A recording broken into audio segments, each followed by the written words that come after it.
What is going on, everyone? Today we're going to be celebrating the 30th anniversary of Mortal Kombat 3. How are we going to do that? Well, we're going to take a look at the history of Mortal Kombat 3. Let's get into it.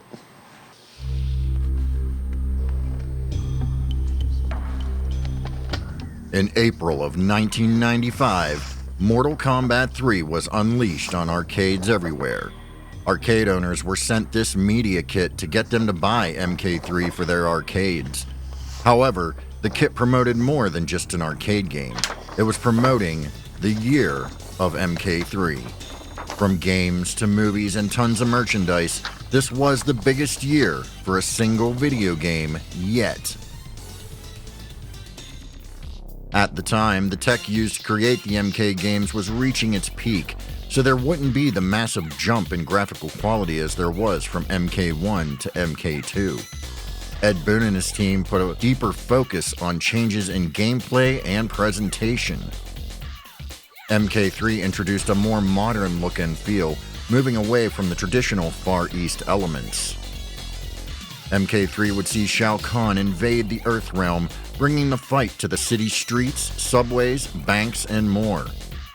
The game was much faster paced, adding dedicated multi-hit combos and a new run button. New multi-layer backgrounds would allow fighters to uppercut their opponents through the ceiling up to another level. Also new in MK3 are multiple battle plans. You have 3 different battle plans to choose from: Novice, Warrior, and Master.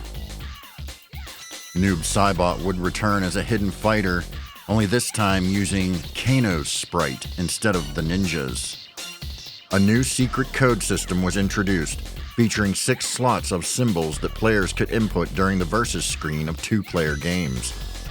These codes would appear everywhere for players to discover, such as TV ads, magazine ads, posters, and more. It was also used for the new Ultimate Combat code that would appear at the Game Over screen, where you could unlock a secret playable character, Smoke. Fans at the time were very divided on MK3, with some disappointed that it was such a departure from MK2, while others loved the fresh new vibe the game was delivering. It was quite shocking to walk into an arcade and see Sub-Zero unmasked for the first time. Also shocking was the absence of fan favorites like Scorpion and Raiden. We would later find out that a few of the game's previous actors were not brought back due to a royalties dispute. This would lead to characters such as Liu Kang and Shang Tsung being portrayed by new actors, and others, like Johnny Cage, being cut completely. Even though this was the case, arcades would still fill up with people waiting in line to play the game. Mortal Kombat was more popular than ever. A very early prototype of the game featured an unused cavern-style level. Kent Miller, a friend of Ed Boon's, had done some work on a new background as a favor to him. All these years later, on May 22, 2023, he would reveal this background by uploading an unseen video recording from late 1993. This gives us an idea just how long the game had actually been in development for. During the course of developing the game, they had some fun with the character names, as seen here using M. Bison. Other placeholder names used during development were Ketchup and Mustard for Sector and Cyrax, as they had not yet decided on what their final names would be. Early test versions of the game would feature a red carpet in the bank stage that would later be removed in the final versions. This red carpet would make a return in versions of Mortal Kombat Trilogy. Characters like Cabal were incredibly overpowered in MK3, making infinite combos possible in 2-player games. Fatalities in the game were much more exaggerated and comical. Friendships and babalities would also return from MK2. New in MK3 were animalities, playing off of rumors from past games. You would have to play 3 rounds and perform a mercy, which then allows for the animality to be performed. The computer difficulty for single player was drastically reduced compared to previous games in the series, making it much easier to beat the game. This would be great for players, not so great for arcade operators looking to maximize profits. Regardless of all this, it was the summer of MK3 and Mortal Kombat as a whole. It wouldn't be long before the home versions were announced, with early screenshots appearing in magazines, getting fans excited to eventually bring the game home. On August 18, 1995, Mortal Kombat would hit the big screen with the Mortal Kombat movie. While it didn't feature much of the bloody violence of the games, it does have some of the best martial arts fight scenes featured on film. The Scorpion vs. Johnny Cage and Liu Kang vs. Reptile fights are up there in my top 10 fight scenes in all of cinema.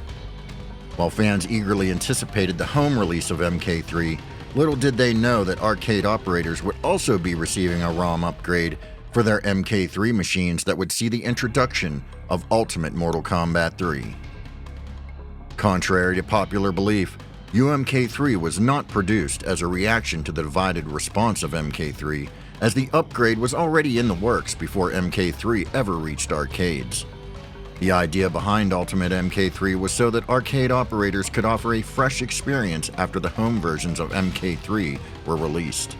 Once the home version of these games released, traffic in the arcades would die down. The UMK3 upgrade would help keep that traffic coming in. It would also anger fans who just bought their home versions of MK3, feeling like they got ripped off with an inferior version of the game, especially considering UMK3 brought back big-time favorites like Scorpion, Kitana, Reptile, and for the first time as a playable character, Jade. UMK3 would also feature 3 new Ultimate Combat codes, unlocking 3 new hidden fighters: Mass Sub-Zero, Ermac, and Melina. Ermac was also based on rumors from MK1 due to the word appearing in the test menu of MK1 machines. Human Smoke would also be a playable character through a special code when you select Cyber Smoke.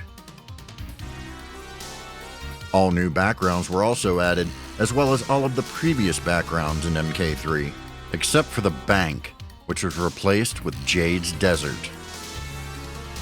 However, the new backgrounds would cycle through twice before you would actually reach the original MK3 backgrounds. In UMK3, a 4th tower was added to the battle plan, Master 2. Other changes in UMK3 would be an updated combo system, allowing for a jump punch as a lead-in to the multi-hit combos, and certain characters modified such as Cabal, who are no longer as powerful as he was in MK3. The computer difficulty was also tweaked, making it much harder to beat the game. Endurance rounds also returned for the first time since MK1. A new treasure system was added that would feature after you beat the game or won the new 8-player tournament. Also, a new 2-on-2 tag style mode was added to the game. Character bios and endings were reduced to text only, removing the custom images for each character. On top of that, the bios now only featured the 4 new characters. This was a change I was not a fan of, but was done to maximize the space available on the Wolf Unit PCB that the game runs on. The Purple Ninja Rain would make his first appearance in the series as a quick tease in the opening intro of the game.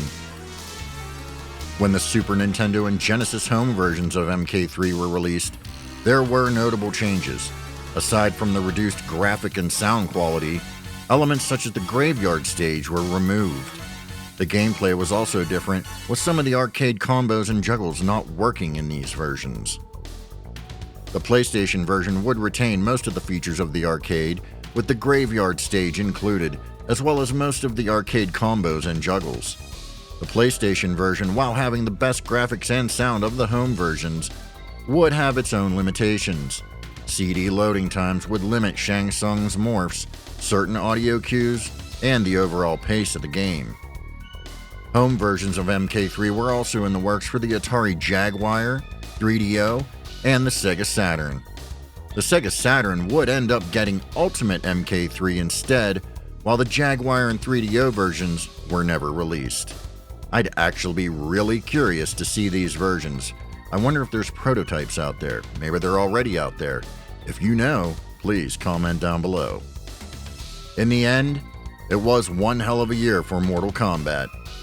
It was definitely the year of MK3. Well, there it is, the history of Mortal Kombat 3. And as I said, we're going to be celebrating the 30th anniversary of Mortal Kombat 3 all year long. So you can expect a lot more Mortal Kombat to come. Not just with 3, we're going to be doing a lot of videos on Mortal Kombat. So if you're into that kind of thing, if you love Mortal Kombat, be sure to hit that subscribe button, the notification bell, so you're notified when I upload more videos. And with that said, I will catch you all down the road.